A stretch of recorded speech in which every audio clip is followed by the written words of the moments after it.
예, 오늘 말씀은 죄 없는 자가 먼저 돌을 던지라 그 말씀입니다. 여러분 성경 조금 읽으신 분들은 뭐 이 말씀은 다 아실 거예요. 지금 이 장면을 한번 우리가 이렇게 머리에 떠올려 보십시다. 요한복음 8장 2절에 보면은 예수님께서 성전에서 백성들을 가르치고 계셨어요. 지금 3절부터인데 2절에 보면은 예수님이 올리브산에 가셨다가 내려오셔서 성전에 들어가서 많은 백성들을 가르치고 계시는 그 가운데 누가 등장했느냐? 서기관들과 바리새인들이. 그러니까 많은 백성들도 보고 있는 데서 서기관과 바리새인들이 간음하다가 걸린 여자를 그분께 데리고 와서 그녀를 한가운데 세웠습니다. 백성들도 다 보는 데서 재판이 시작이 된 거예요. 재판. 그들이 서기관과 바리새인들, 여러분 성경에서 서기관과 바리새인들은 좋은 이미지로 나옵니까? 아니면 나쁜 이미지로 나옵니까? 서기관과 바리새인들은 이스라엘 백성들의 선생이고 율법의 교사들이었어요. 백성의 지도자들이고 선생들이었죠. 율법에 관한 한 태어나서 죽을 때까지 율법을 연구하고 백성에게 가르치는 선생들이었는데 성경에서는 위선자들로 나옵니다. 마태복음 23장에는 8번이나 너희 서기관들 바리새인들 위선자들아 너희에게 화가 있으리라 이렇게 위선자들로 나오죠. 이들이 선생이고 율법에 대해서 통달한 사람들이기 때문에 다 안다고 생각해요. 그래서 지금 그리스도교 예수님을 믿는 것도 나는 알 만큼 알아 하는 사람들이 믿기가 굉장히 힘든 겁니다. 왜냐하면 다 알기 때문에. 그래서 지금 이 서기관과 바리새인들이 간음하다 붙잡힌 여자를 그분께 데리고 와서 한가운데 세웠습니다. 선생님이여, 이 여자가 간음하다가 현장에서 붙잡혔나이다. 이제 모세는 율법에서 이러한 자를 돌로 치라고 우리에게 명령하였거니와 선생님은 어떻게 말씀하시나이까 하니라. 모세의 율법에 보면은 출애굽기 20장 14절에 간음하지 말라 이렇게 써 있어요. 레위기 18장 20절에 보면 간음하지 말라. 이웃의 아내와 간음하지 말라. 그렇게 써 있죠. 그런데 그러면 간음하지 말라가 법의 다가 아니라 간음하면 어떻게 하느냐가 20장의 10절에 나와 있습니다. 레위기 20장 10절에 보면은 간음한 남자와 여자 둘 다 죽여라 이렇게 법에 그렇게 써 있습니다. 그래서 모세의 율법에 이렇게 써 있는데 선생님은 어떻게 말씀하시나이까? 이렇게 물어본 거죠. 그 목적이 뭐냐면 6절에 그들이 그분을 시험하려고, 그래서 고소하려고, 시험해서, 그래서 잘못된 판단을 내리게 해서 그것을 빌미로 예수님을 고소한 다음에 예수님을 유죄 판결을 내리게 하려고 이제 시험하면서 이 목적으로 여자를 데리고 온 거죠. 그런데 예수님은 그냥 못 들은 척 하시고 몸을 구부리셔서 땅에다 손가락으로 글씨를 이렇게 쓰셨어요. 그런데 뭐라고 쓰셨는지는 성경책에 안 나옵니다. 2번 쓰셨어요. 우리가 보니까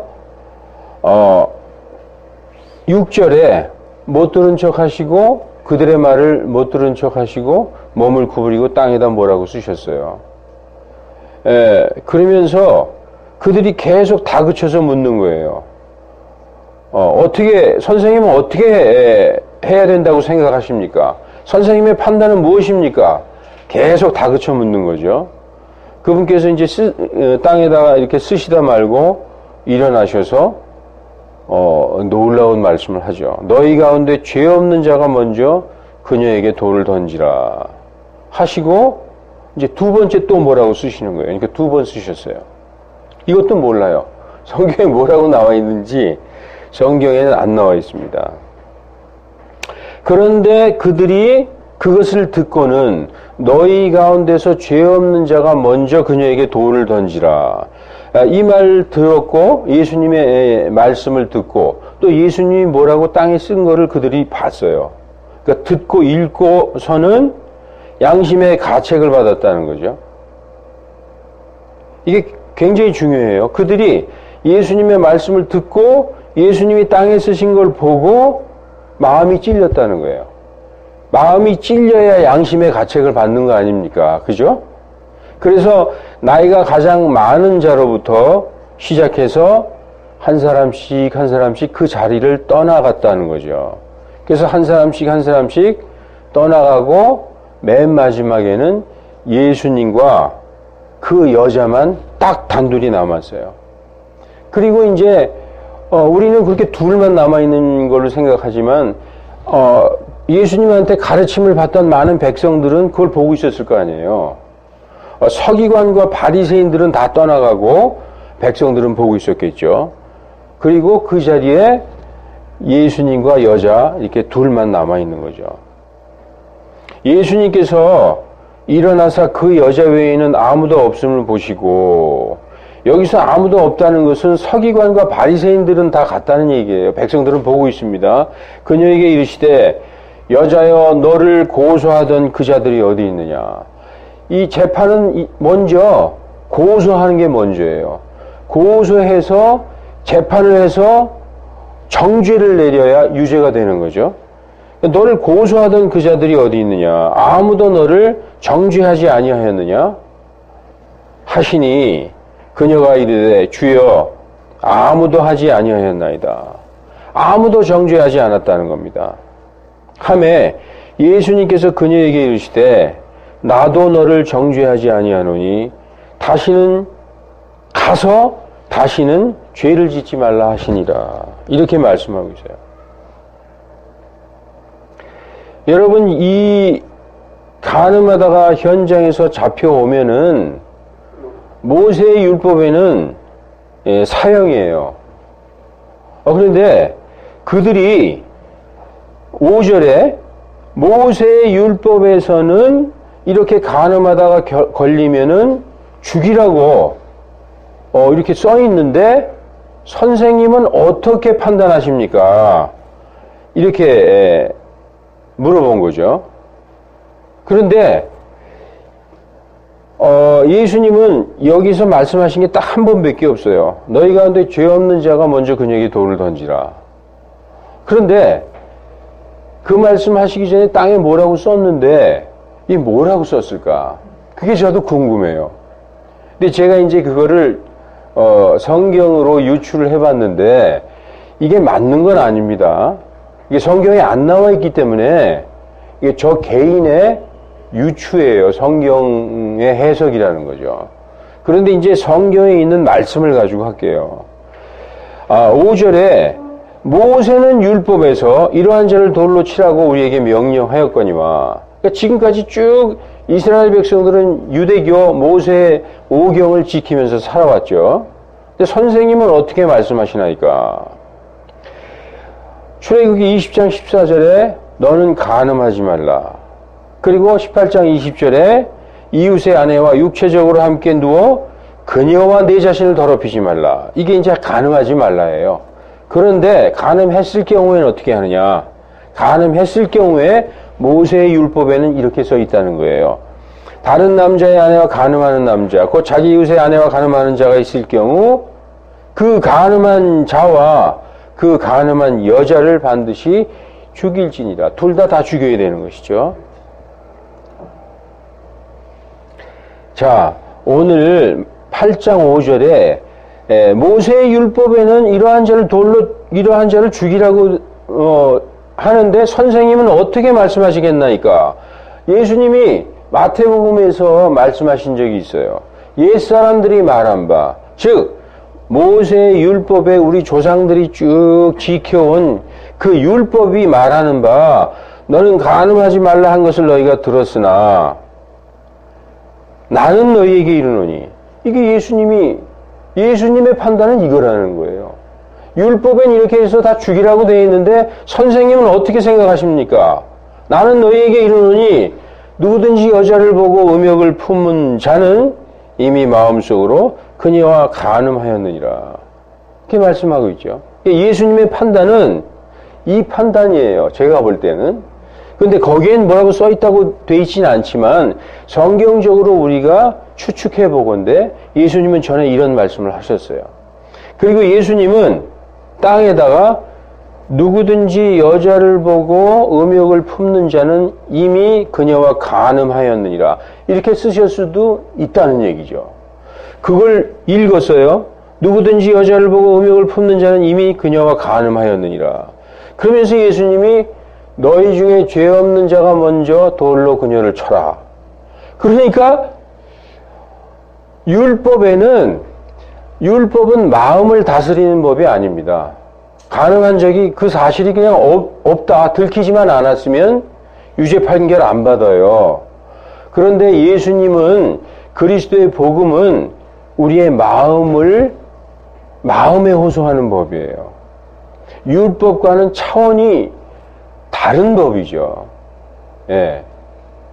우리의 마음을 다스리고 마음을 이끌어 가시는 예수님은 그래서 우리의 혼의 목자다라고 말씀하고 있어요. 우리의 혼의 목자. 그래서 예수님이 쓰신 걸 보고 누구든지 마음속에 음욕을 품은 적이 그 서 있는 사람 중에 없었겠어요? 그들이 그걸 보고 마음에 찔렸던 거 아닌가? 저는 그렇게 생각해요. 그리고 예수님이 그 말씀하시고 다시 땅에다 뭐라고 쓰셨는데 아까 우리가 읽었지만 왜 여자만 붙들고 왔냐 이거죠. 남자는 어디 있느냐 이렇게 썼을지도 몰라요. 분명히 율법에는 두 사람을 다 죽이라고 써 있어요. 간음한 남자.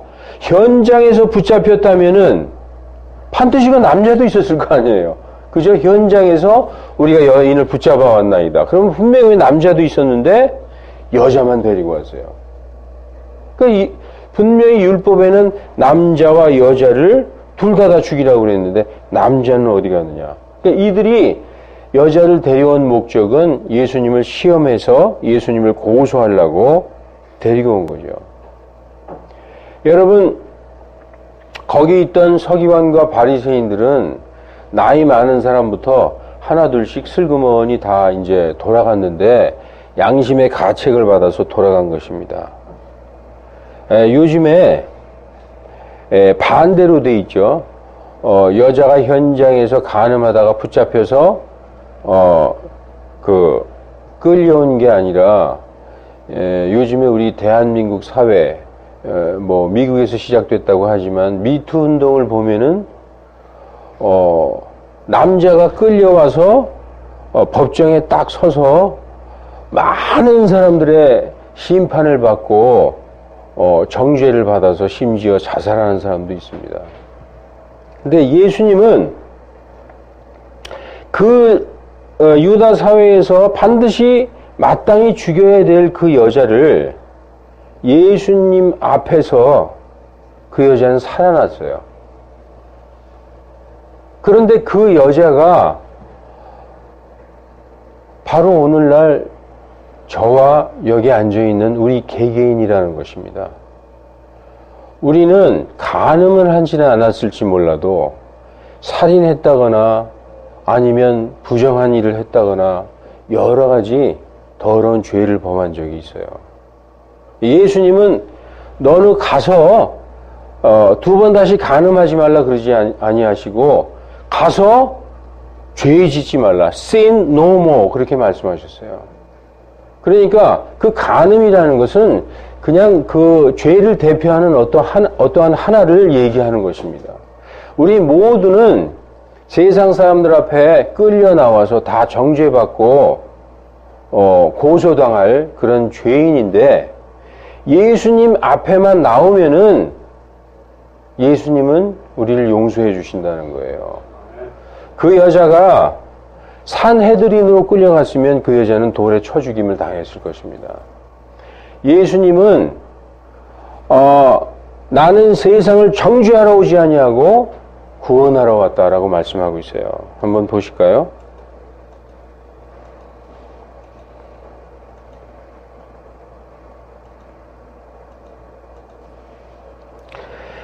요한복음 3장 17절 하나님께서 자신의 아들을 세상에 보내신 것은 세상을 정죄하려 하심이 아니요 율법은 정죄하는 거죠.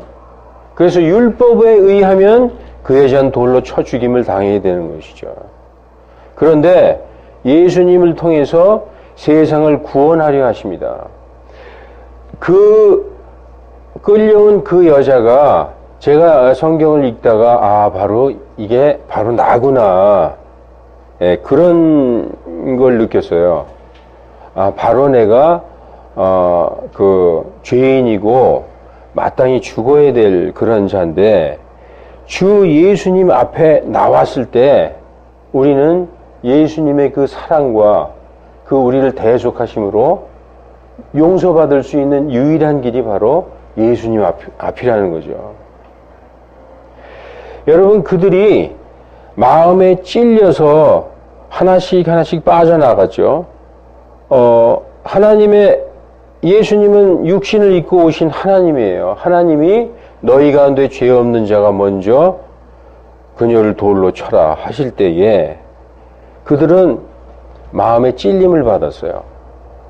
하나님의 말씀은 살아있고 강력한 양날 달린 검 같아서 그들의 관절과 골수와 영과 혼까지 찔러 쪼개가지고 자기들 안에 내면에 있는 나만 아는 그 은밀한 죄와 의도 그것까지 드러나게 하셔서 벌거벗은 듯이 드러나게 하신 것입니다. 죄 없는 자가 누가 있겠어요? 거기서 돌로 치는 자도 치려고 하는 자도 고소하려고 데려온 자도 죄인이고 거기에 서 있는 여자도 죄인이라는 것이죠. 오직 죄 없는 분은 거기서 예수님 한 분밖에 없는 거죠. 여러분, 지금 사회에서 많은 사람들을 정죄하고 그들에게 돌을 던지지만 사실 돌아보면은 우리 자신이 우리 자신에게 돌 던지는 거라고 저는 생각하고 있습니다. 근데 그들도 예수님에게만 오기만 하면은 그들의 죄를 용서받고 그냥 무조건 용서받는 게 아니죠. 예수님에게 나와서 그분을 믿어야 용서받는 것입니다. 오늘 이 본문 말씀은 약간 미적지근하게 끝나요. 결론이 없는 상태에서 끝납니다. 이거 한번 보십시오. 11절에 그녀가 이르되 주여 아무도 나를 정죄하지 아니하였나이다 하매 예수님께서도 그녀에게 이르되 나도 너를 정죄하지 아니하노니 가서 다시는 죄를 짓지 말라. 예수님은 항상 죄인들을 보낼 때 내 믿음이 너를 구원하였느니라 그래서 보냈어요. 항상.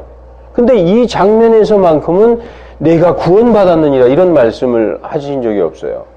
여기서는 그냥 육신만 구원받은 거죠. 육신만. 돌로 맞아 죽을 뻔한 거를 죽지 않고 육신만 구원받았어요. 왜 이렇게 이 말씀이 끝나나라고 이제 이건 어떻게 보면 예수님 스타일이 아니거든요. 예수님은 반드시 여자여 내 믿음이 너를 구원하였느니라 이러면서 그 여자가 구원받은 그걸 보여주시는데 근데 이제 제가 이제 또다시 이제 상상력을 발휘해가지고 이 여자가 도대체 어떻게 된 것인가. 예. 한번, 찾아보다 보니까, 제 생각이에요. 이거 100% 맞는 것은 아닙니다. 저 혼자 성경을 이렇게 연결시켜서 생각해 본 것입니다. 성경에, 우리가 이제 성경책을 한번 펴서 보면은, 누가복음 7장에 이런 어떤 여인이 하나 나옵니다. 바리새인 중에 하나가 그분께서 자기와 함께 잡수실 것을 그분께 구하매. 다시 말해서 바리새인들, 서기관들, 위선자들이죠. 역시 위선자예요. 성경에서 좌우지간 바리새인들, 서기관들 그러면 99%가 위선자들입니다. 예수님을 시험하는 자들, 예수님에게서 무슨 꼬투리를 잡으려고 하는 자들. 그 바리새인들 중에 하나가 예수님하고 예수님한테 이제 초청을 한 거죠. 우리 집에 오셔서 저랑 식사 같이 하시지 않겠습니까? 그분께 잡수실 것을 구하매 그분께서 그 바리새인 집에 들어가 음식 앞에 앉으시니라. 음식 차린 상에 딱 앉으셨어요. 보라. 그 도시에 죄인인 한 여자가 있었는데 그녀가 예수님께서 바리새인의 집에서 음식 앞에 앉으신 것을 알고는 향유를 담은 옥합을 가지고 와서 그분 뒤에서 눈물을 흘리며 예수님은 보질 못했죠. 뒤에서 예수님 뒤에서 눈물을 흘리며 그분의 발 곁에서 눈물로 그분의 발을 씻기 시작하여 여러분 눈물로 발을 씻으려면 얼마나 눈물이 많이 떨어져야 되겠어요. 하염없이 울고 있는 거죠. 하염없이 울면서 이제 이렇게 주저앉았겠죠. 식탁에 이렇게 앉아 계신 예수님 옆에 주저앉아서 눈물로 발을 씻기 시작해서 자기 머리털로 발을 닦고 그분의 발에 입을 맞추며 향유를 발에 부으매. 여러분 이게 지금 눈물로 그분의 발을 씻기 시작하여 이 회개하는 장면도 있지만 지금 예수님에게 경배하는 거예요. 눈물로 발을 씻고 자기 머리털로 발을 닦고 완전히 자기를 낮추고 자기 주인에게 경배하는 걸 볼 수 있죠. 그리고 그분의 발에 입을 맞추며 향유를 발에 부으매. 이제 남들이 볼 때도 좀 민망하겠죠. 어떤 여자가 막 울면서 머리털로 발을 닦는다. 이제 그분을 초대한 바리새인이 그것을 보고 속으로 말하여 이르되 이 사람이 만일 대언자라면 개역성경으로 표현한다면 이 사람이 만일 선지자라면 이렇게 미리 아는 어떤 예언자라면 자기에게 손을 댄 이 여자가 누구이며 또 어떤 여자인 줄 알았으리라. 그 여자는 죄인이니라 하니라.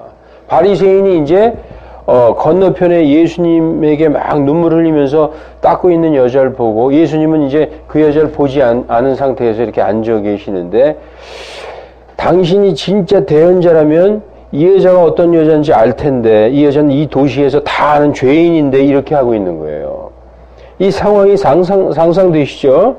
그런데 예수님께서 그 앞에 앉아있는 바리새인에게 이름을 부르면서 시몬아 내가 네게 할 말이 있다 하시니 그가 이르되 선생이며 말씀하소서 하며 그분께서 이르시되 빚을 준 어떤 사람에게 둘이 있어서 어떤 사람에게 빚진 사람 둘이 있어서 하나는 500데나리온을 빚지고 하나는 50데나리온을 빚졌는데 그들이 전혀 갚을 것이 없으므로 빚을 준 사람이 두 사람 다 너그러이 용서해 주었나니 그런즉 내게 말해보아라. 그들 중에 누가 그를 더 사랑하겠느냐.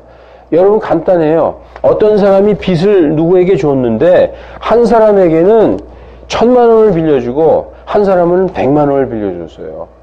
그런데 둘이 갚을 능력이 전혀 없어서 그냥 안 갚아도 돼 하고 용서해 줬다.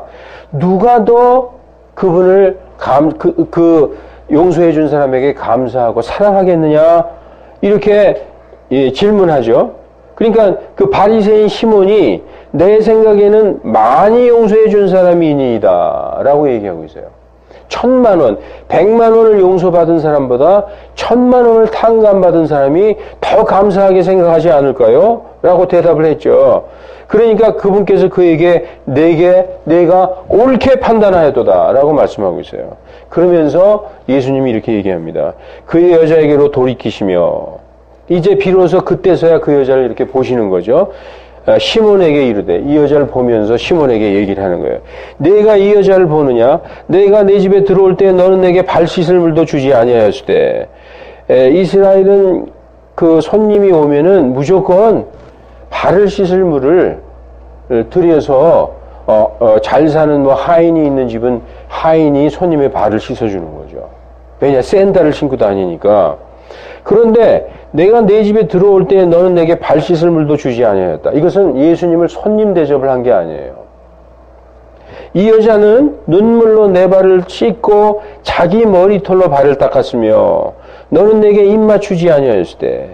중동 사람들 이렇게 만나면 서로 이렇게 포옹하면서 볼에다 입 맞추지 않습니까? 인사하는 거예요.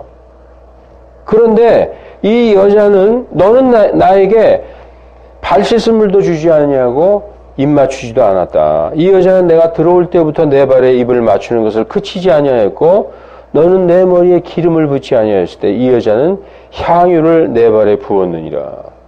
이러므로 내가 네게 이르노니 그녀의 많은 죄들이 용서되었느니라. 저는 그래서 아까 가서 다시는 죄 짓지 말라 하고 보낸 그 여자가 지금 이 자리에서 용서받는 거라고 저는 생각합니다. 왜냐? 간음하다가 붙잡혔다. 동네 사람들이 다 알아요. 그 평생에 지워지지 않는 어떠한 그 딱지죠. 근데 지금 성경에서는 이 여자라고 얘기는 하고 있지는 않지만 이렇게 저는 연결이 되더라고요. 왜냐? 이 도시의 한 죄인이라고 분명히 얘기했거든요. 죄인이라면은 도둑질했다든지 살인했다든지 간음했다든지 뭐 안식일을 범했다든지 그런 죄인인데 아마 간음을 해서 모든 사람들이 죄인으로 알고 있는 여인이었을 겁니다. 그런데 예수님이 그때는 가서 더 이상 죄 짓지 말라. sin, go and sin no more. 그리고 보냈어요. 근데 이제 그 보내신 상황이 너무나 제가 이해가 안 됐어요. 항상 예수님은 내 믿음이 너를 구원하였느니라. 항상 그랬거든요. 구원받지 못했어요. 그 여자는 그 당시에 무엇만 구원받았느냐? 돌로 쳐 죽이는 그 육신만 구원받은 거예요. 그 여자가 혼을 구원받은 장소는 바로 여기입니다. 그래서 예수님은 그녀의 많은 죄들이 용서되었느니라. 이는 그녀가 많이 사랑하였기 때문이라.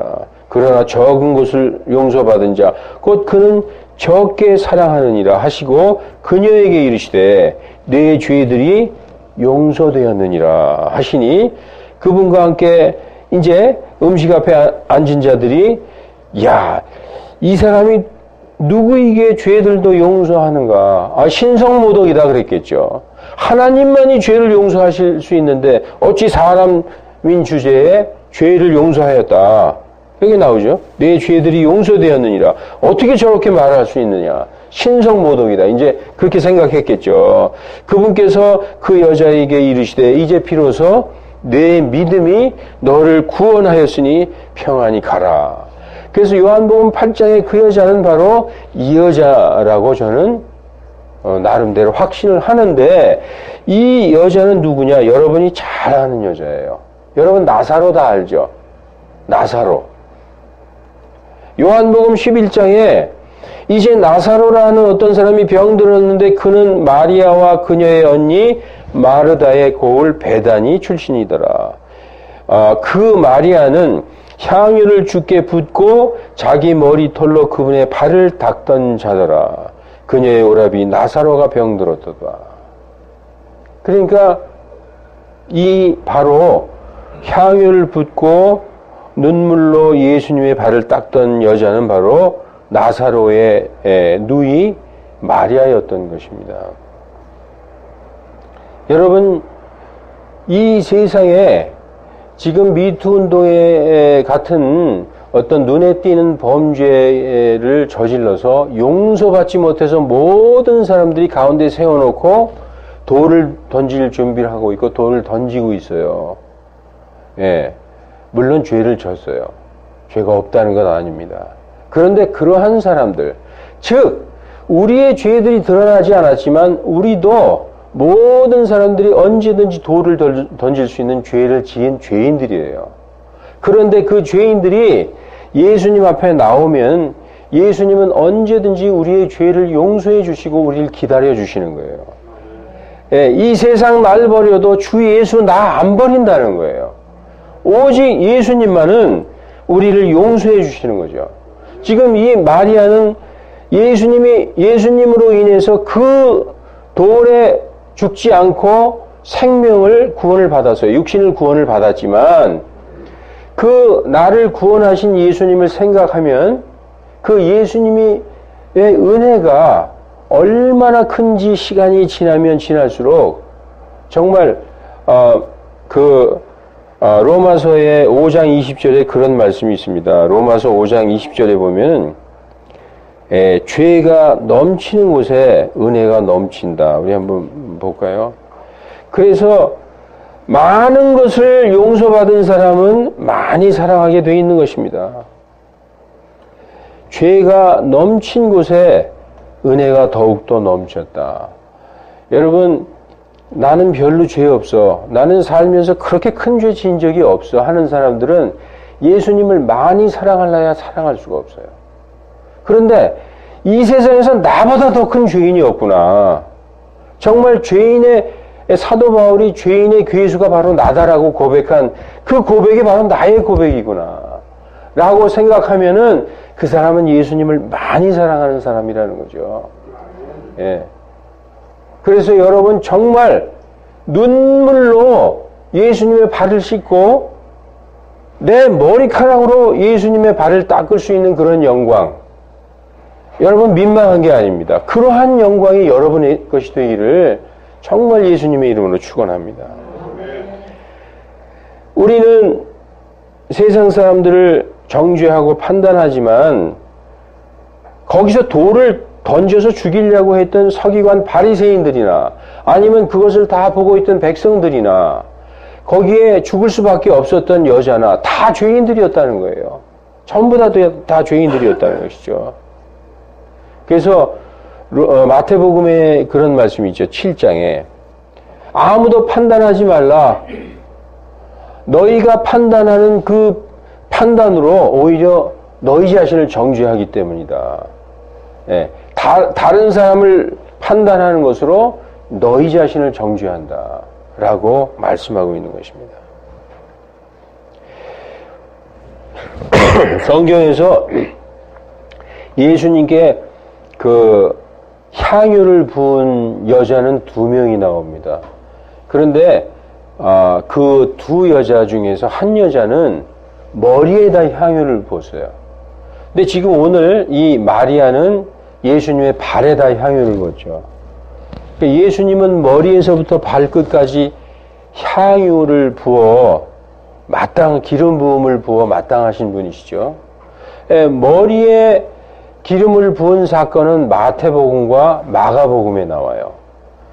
그러니까 이게 다 같은 사건이 아닙니다. 머리에 기름 부음을 예수님의 머리에 기름을 부었다. 그것은 그 마태복음에 나오는데 한번 볼까요? 마태복음 26장에 발에 부은 사건하고는 다른 사건입니다.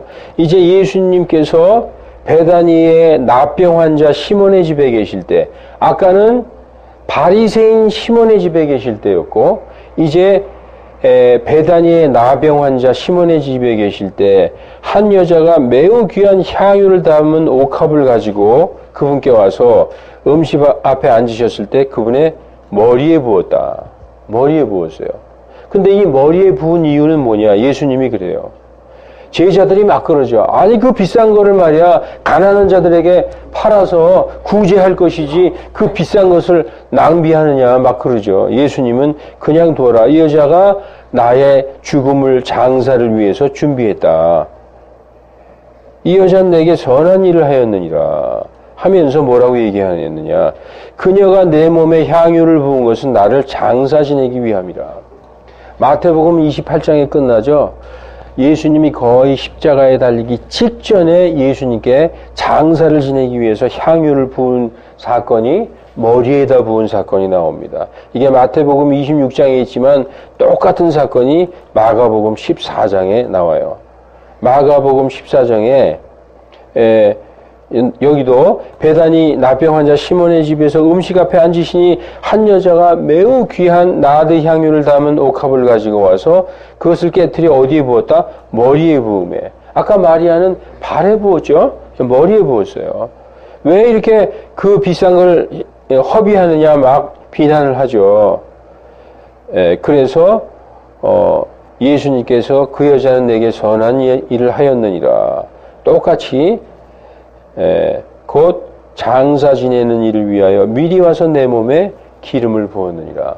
이 머리에 기름을 부은 사건과 아까 우리가 누가복음 7장에 나오는 마리아, 그리고 요한복음 11장에 나왔던 그 나사로의 누이 마리아, 이 두 사건이 기름 붓는 사건이 나오는 것입니다. 여러분, 그래서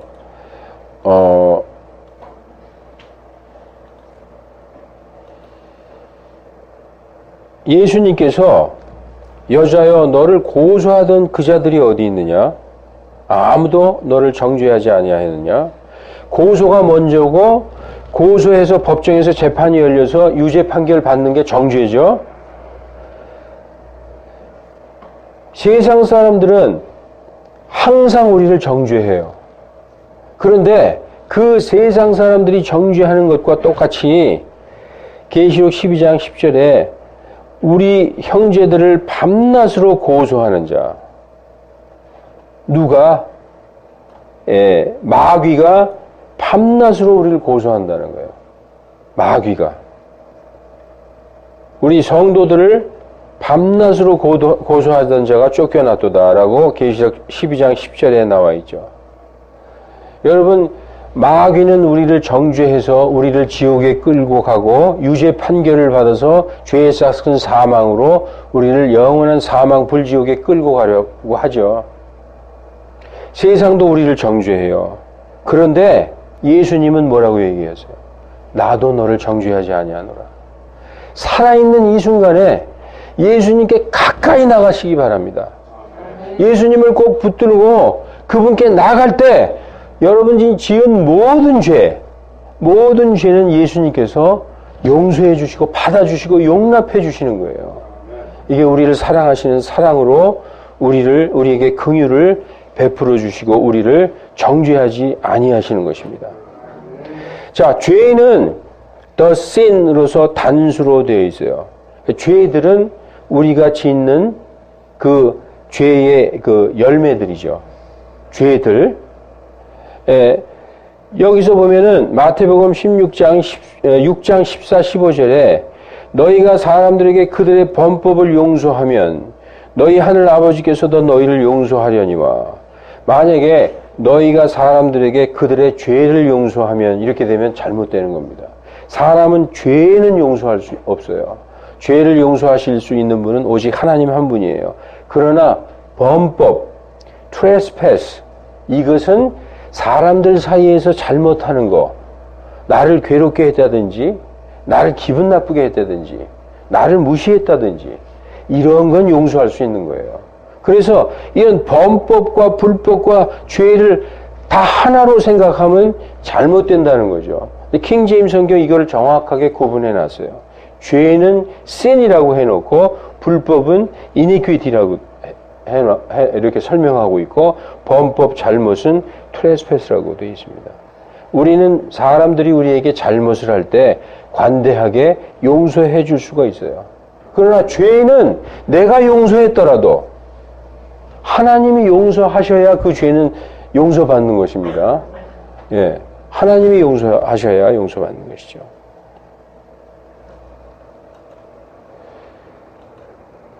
예수님이 오신 목적은 사람의 아들은 잃어버린 것을 찾아서 구원하러 왔습니다.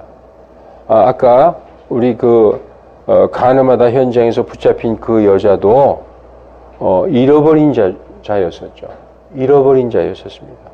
그리고 예수님은 번듯하고 죄 없고 아주 의로운 자를 부르러 오신 게 아니라 우리 같이 죄인들을 불러서 회개케 하려 오셨다라고 말씀하고 있습니다. 예수님 앞으로 나가면 예수님은 우리를 정죄하지 않아요. 예수님이 곧 구원이십니다. 그분 앞으로 나가시고 그분을 꼭 붙드시기 바랍니다. 기도하시기